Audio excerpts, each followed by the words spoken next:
রে সকল সুখ বুঝি তোর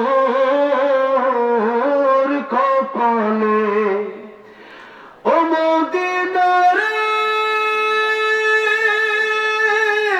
তোর বুকে আমার নবী যার লাগি পাগল সবই যার লাগি মত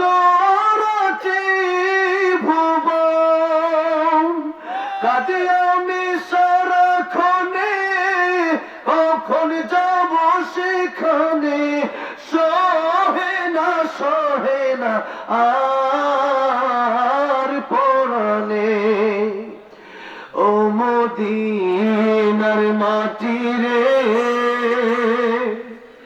সকল সুখ বুঝি তোর কপালে ও মদিনা রে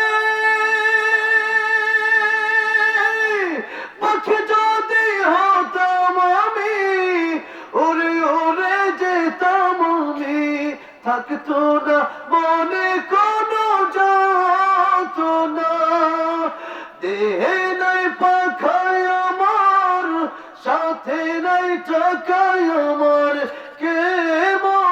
কে মনে যাব সেখানে ও মদিনার মাটি রে সকল সুখ বুঝি তোর কপালে। আল্লাহ সবাইকে 12 মক্কা মদিনা যাওয়ার তৌফিক দান করেন। নবী বলেন মান যারা কবরি ওয়াজাবাত লাহু শাফাআতি, যারা আমার কবর জিয়ারত করলো তাদের জন্য আমার সুপারিশ ওয়াজিব হয়ে গেল। সুবহানাল্লাহ। সেজন্য আল্লাহ বাসাইদি তুমি